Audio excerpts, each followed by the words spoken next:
कहा जाता है कि सिर्फ आदमखोर लोग ही जिंदा रहने के लिए इंसानों का मीट खाते हैं, लेकिन क्या हो अगर इंसानों का मीट इतना पॉपुलर हो जाए कि आम लोग भी उसे चाव से खाने लगें। फ्रांस की इस मीट शॉप में कुछ ऐसा ही होता है। शहर के बीचों बीच एक साधारण सी मीट शॉप के बाहर हजारों लोगों की भीड़ जमा हो जाती है। इस शॉप का ऑनर एक खास तरह के मीट को बेचता है जो खाने में इतना लजीज है कि लोग उसके लिए मुंह मांगे पैसे देने को तैयार हैं। दिन बीतते गए, लेकिन ना तो लोगों की भीड़ कम हुई और ना ही उस मीट की पॉपुलैरिटी। मीट का स्वाद ऐसा था कि जिसने इसे टेस्ट किया वो उसे भूल नहीं सका।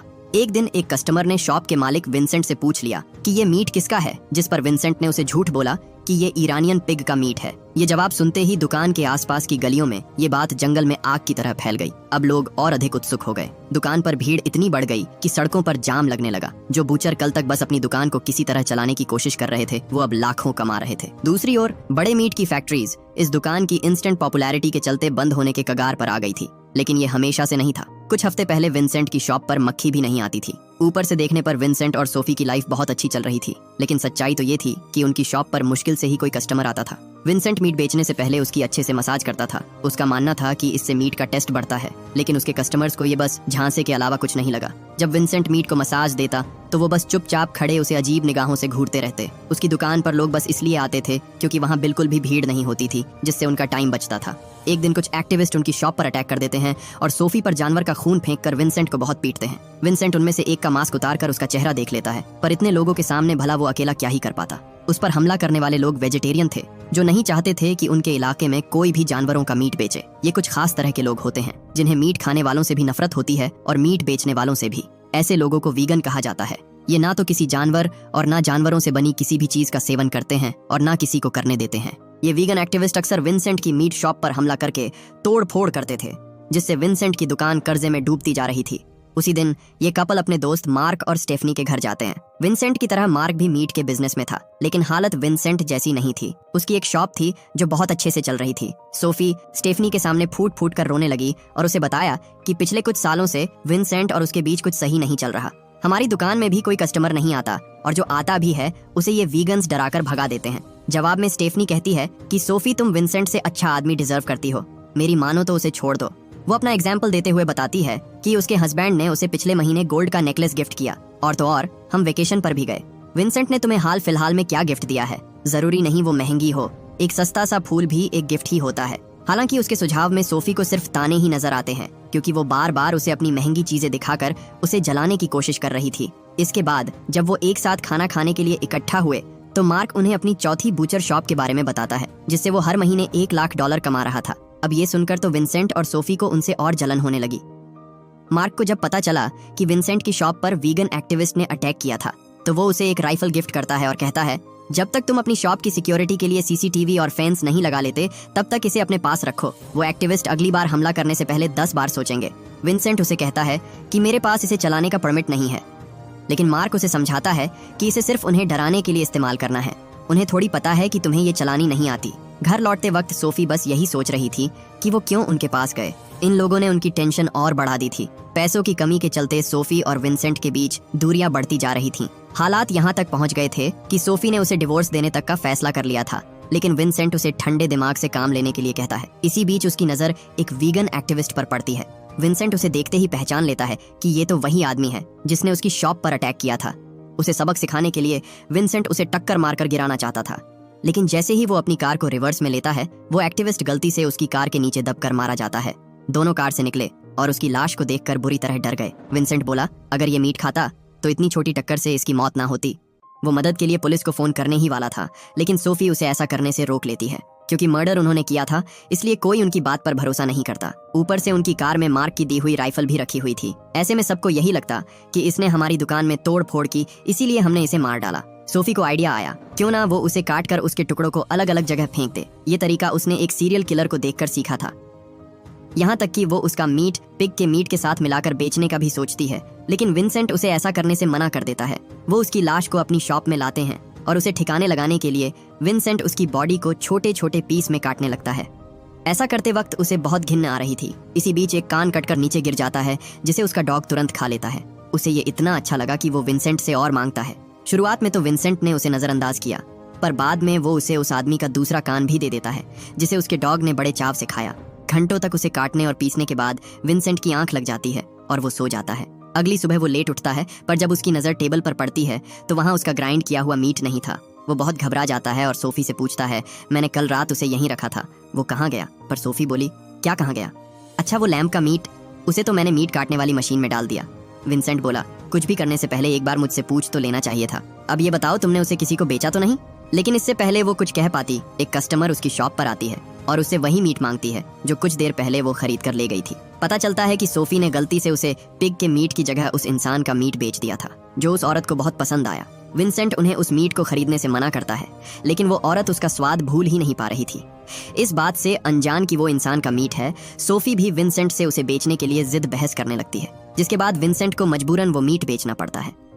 उसके यूनिक टेस्ट के पीछे की असली सच्चाई छुपाने के लिए विंसेंट को झूठ बोलना पड़ता है कि ये ईरानियन पिग का मीट है, जिसे दुनिया में बहुत कम लोग ही तैयार कर पाते हैं। कस्टमर के जाने के बाद विंसेंट सोफी को बताता है कि उन्होंने अभी अभी इंसान के मीट को बेचा है। ये सुनकर सोफी को बिल्कुल भी अजीब नहीं लगता, उल्टा उसे तो लगा कि ये तो उस डेड बॉडी को ठिकाने लगाने का सबसे बेस्ट तरीका है। विंसेंट को लगा कि उसका दिमाग खराब हो गया है। वो उस मीट को फेंकने जाता है, पर तभी वहाँ एक और आदमी आ जाता है। उसे भी वही ईरानियन पोर्क चाहिए था जो कुछ देर पहले वो औरत लेकर गई थी। धीरे धीरे वो डेड बॉडी ईरानियन मीट के नाम से फेमस हो गई और दोनों ने उसे बेचकर ढेर सारा पैसा कमाया। एक दिन उनकी दुकान पर एक पुलिस वाला आता है।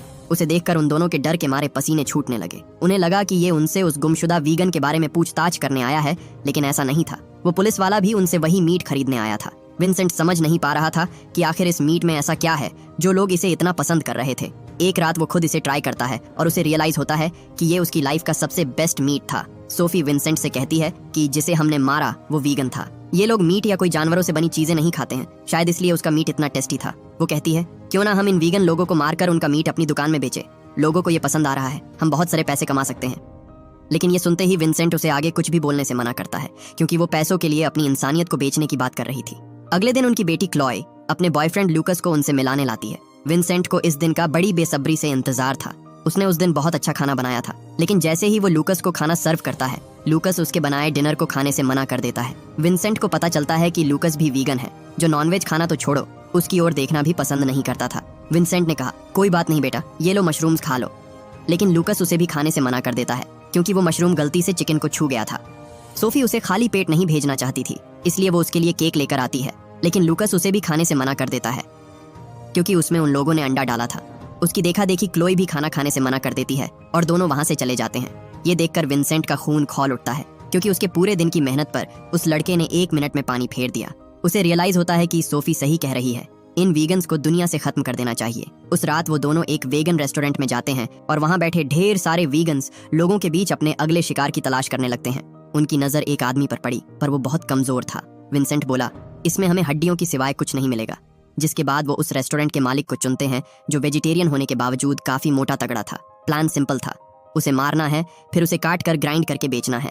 विंसेंट उसे मारने के लिए मीट काटने वाला चाकू लिए उसका पीछा करता है, लेकिन वो जैसे ही उस पर हमला करने वाला था, उसकी बॉडी डर के मारे थर थराने लगती है और वो उसे बिना मारे ही वहां से भाग खड़ा होता है। सोफी कहती है कि उन्हें और प्रैक्टिस की जरूरत है, जिसके बाद वो अगले दिन वीगन एक्टिविस्ट के बीच वीगन्स बनने का नाटक करते हैं।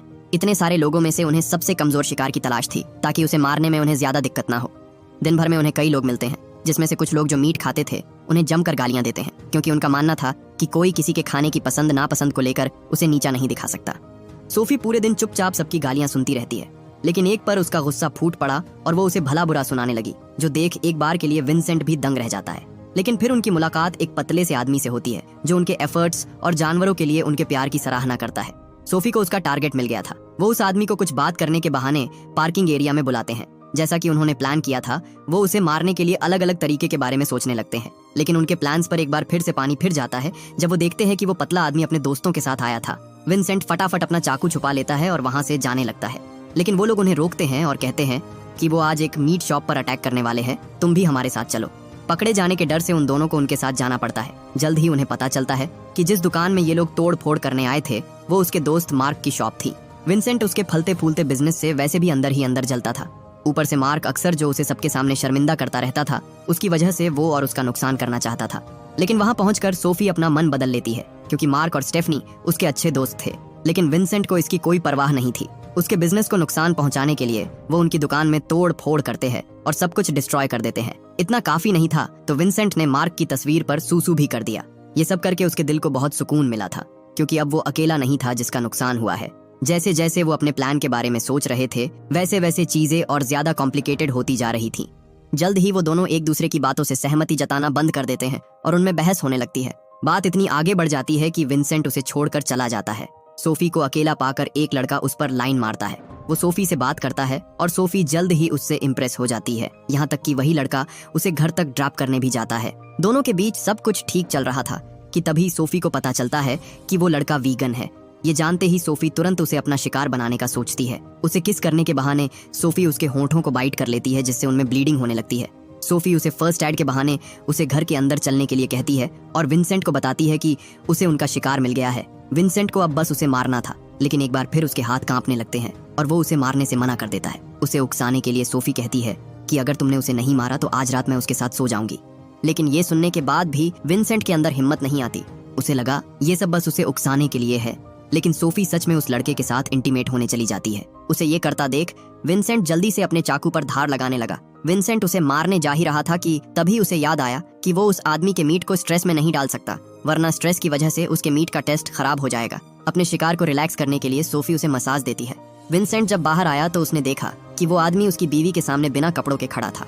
उसे ये करता देख विंसेंट का खून जल्द ही उबाल मारने लगता है और अब तो हिम्मत की बात ही नहीं थी। वो उस लड़के पर कूद पड़ता है और उस बेचारे को बड़ी बेरहमी से मार डालता है। क्लोई की आवाज सुनकर विंसेंट जल्दी से अपने मुंह पर लगा खून साफ करता है और सोफी उसकी बॉडी को सोफे के पीछे छुपा देती है। उन्हें पता चला कि क्लोई का उसके बॉयफ्रेंड लूकस के साथ झगड़ा हुआ था, क्योंकि लूकस को लगा कि उसने उससे छुपकर नॉन वेज खाया है। सोफी ने उसे बहुत समझाने की कोशिश की कि ऐसा कुछ नहीं है, लेकिन लूकस नहीं माना, क्योंकि वो एक बूचर की बेटी थी। उसे लगता था कि मीट खाना तो उनके खून में ही होता है। क्लोई आज रात वहीं रुकना चाहती थी, पर विंसेंट को लाश ठिकाने भी तो लगानी थी, इसलिए वो अपनी बेटी को घर से बाहर निकाल देता है और उसे लूकस से जाकर माफी मांगने को कहता है। क्लोई के जाने के बाद उन्होंने जल्दी से सारे सबूत मिटा दिए और बॉडी को काट कर मीट में बदल दिया। अगले दिन सोफी को स्टेफनी का फोन आता है, जो उसे रो रो कर अपनी शॉप की दुर्दशा के बारे में बता रही थी। वो दोनों तुरंत मार्क की शॉप पर जाते हैं। विंसेंट ने अकेले उसकी दुकान में इतना नुकसान किया था जितना कि वो सारे वीगन एक्टिविस्ट मिलकर भी नहीं कर पाते। वो ऐसे दिखावा करते हैं मानो जैसे कि उन्हें कुछ पता ही नहीं। वहाँ पर एक पुलिस वाला विंसेंट से अकेले में कुछ बात करना चाहता था। विंसेंट बहुत डर जाता है, पर ऐसा कुछ नहीं था जैसा उसने सोचा था। उस पुलिस वाले ने तो उसके स्पेशल ईरानियन पोर्क के बारे में बात करने के लिए उसे कोने में बुलाया था। उसने एक स्पेशल मसाला तैयार किया था जिसके लिए उसे सबसे बेस्ट मीट चाहिए था, जिसके लिए उनके ईरानियन पिग से बेहतर और क्या हो सकता था। ये जानकर कि उस पुलिस वाले को असली मैटर के बारे में कुछ नहीं पता, विंसेंट चैन की सांस लेता है। उस दिन वो अपने ढेर सारे कस्टमर्स को इंसानी मांस बेचते हैं। उसे खरीदने के लिए लंबी लाइन लगी थी, जिसके चलते कुछ ही मिनटों में सारा मीट सोल्ड आउट हो जाता है। इसके बाद उन्हें जब भी मीट की जरूरत होती वो शिकार पर निकल जाते और इस तरह वो हर दिन लोगों को मारकर ग्राइंड करने लगे। बिजनेस बूम कर रहा था और देखते ही देखते बड़ी बड़ी मीट फैक्ट्रीज बंद होने की कगार पर आ गई।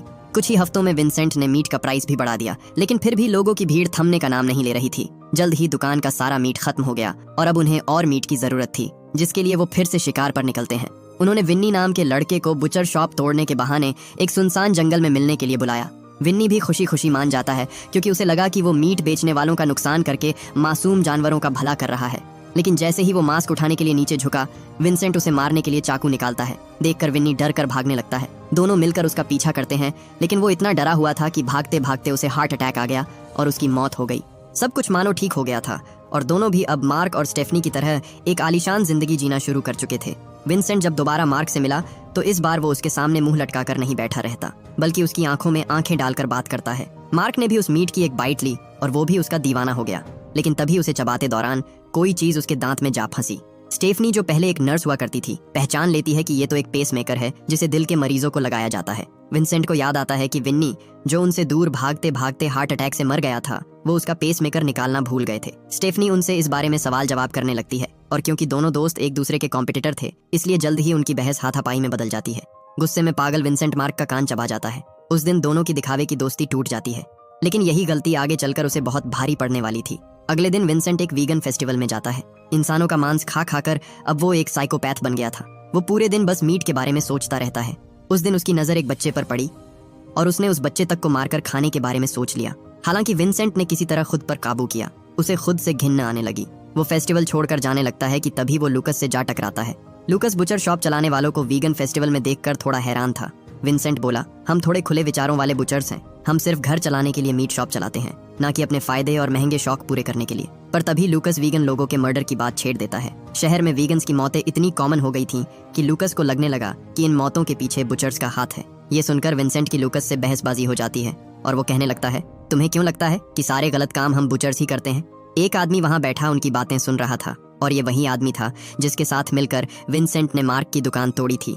उसे बहुत गुस्सा आता है जब उसे पता चलता है कि विंसेंट ने वीगन होने का नाटक किया। ठीक उसी रात जब विंसेंट मीट ग्राइंड कर रहा था, तभी उसके दरवाजे पर कोई दस्तक देता है। विंसेंट देखता है कि ये तो पुलिस वाला है। वो डर के मारे उसे अंदर नहीं आने देता है और उसका ध्यान भटकाने की कोशिश करता है, पर तभी उसकी नजर अपने डॉग पर पड़ती है जो अपने मुंह में इंसानी हाथ लिए दरवाजे की ओर आ रहा था। विंसेंट उसे दूर भगा देता है और उस रात वो पकड़े जाने से बाल बाल बचता है। विंसेंट सोफी को बताता है कि शहर के सारे बूचर्स पुलिस की सस्पेक्ट लिस्ट में हैं, लेकिन सोफी को पकड़े जाने का कोई डर नहीं था क्योंकि उन्होंने सब कुछ काट कर बेच दिया था। अब जब कोई एविडेंस ही नहीं था तो पुलिस इन्वेस्टिगेट क्या करती? वो दोनों बात कर ही रहे थे कि तभी वहाँ लूकस आ जाता है जो उस फेस्टिवल में अपने बुरे बिहेवियर के लिए बहुत शर्मिंदा था। वो कहता है कि उस वक्त मैं अपने वीगन दोस्तों के गायब होने को लेकर बहुत स्ट्रेस में था। इसमें आप लोगों की कोई गलती नहीं। आप तो उन लोगों में से हैं जो अपना घर चलाने के लिए पूरी ईमानदारी और लगन से काम करते हैं, जिनका मकसद किसी को नुकसान पहुंचाना नहीं है। सोफी उसके पास गई और उसे शांत करने की कोशिश करने लगी। सोफी, जिसे अब किसी का डर नहीं था, वो विंसेंट को लूकस को उनका अगला शिकार बनाने को कहती है। उसने जल्दी से विंसेंट को किचन में जाकर चाकू लाने को कहा, पर विंसेंट को रियलाइज होता है कि सोफी उससे बड़ी साइकोपैथ है, जिसके बाद वो लूकस को उसी वक्त वहां से जाने को कहता है। सोफी बोली, तुम्हारा दिमाग तो ठीक है, पहली बार कोई शिकार खुद चलकर हमारे इतने पास आया और तुमने उसे जाने दिया। लेकिन विंसेंट अब और ये सब नहीं करना चाहता था।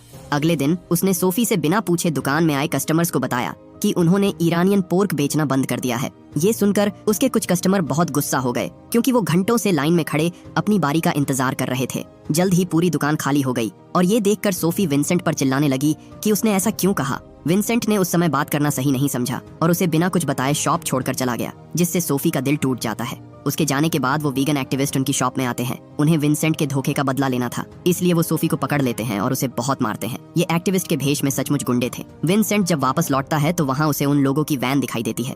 वो तुरंत शॉप के अंदर जाता है और पाता है कि वो गुंडे उसकी वाइफ को मारने वाले हैं। वो अटैक करने में बिल्कुल भी टाइम वेस्ट नहीं करता और वो उनमें से 2 को तुरंत ही मार डालता है। लेकिन एक आदमी विंसेंट को मीट के हुक में लटका देता है। वो उसे मारने ही वाला था कि तभी एंड मौके पर सोफी एक दूसरा नुकीला हुक उसकी आंख में फंसाकर उसे मार डालती है। हालांकि ये इस कहानी की हैप्पी एंडिंग नहीं थी। मूवी के लास्ट में हमें दिखाया जाता है कि मार्क और स्टेफनी के चलते सोफी और विंसेंट जल्द ही पकड़े गए। उन दोनों ने ही सबसे पहले उनके अजीब बिहेवियर के बारे में पुलिस को रिपोर्ट किया था, जो आगे चलकर उनके खिलाफ एक बहुत बड़ा एविडेंस साबित हुआ। एक रिपोर्टर उनसे पूछता है कि आपको कब पता चला कि कुछ गड़बड़ है, जिस पर मार्क उन्हें बताता है कि एक दिन उसके दिए हुए मीट में उसे एक पेसमेकर मिला और तभी से मुझे उस पर शक होने लगा था। मैंने अपने दोस्तों से ईरानियन पिग के बारे में बहुत छानबीन की, लेकिन मुझे ऐसे किसी पिग के बारे में कुछ पता नहीं चला, जिसके बाद हमने तुरंत पुलिस को इसकी जानकारी दे दी।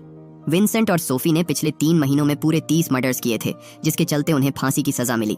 हालांकि जब जज ने उनसे पूछा कि क्या उन्हें अपने किए का पछतावा है, तो उस पर उन दोनों ने जवाब दिया, हाँ, उन्हें बस एक बात का पछतावा है। उन्हें पछतावा है कि उन्होंने विन्नी की बॉडी से वो पेसमेकर नहीं निकाला। उन्हें वो निकाल लेना चाहिए था। और इसी के साथ ये मूवी यही खत्म हो जाती है।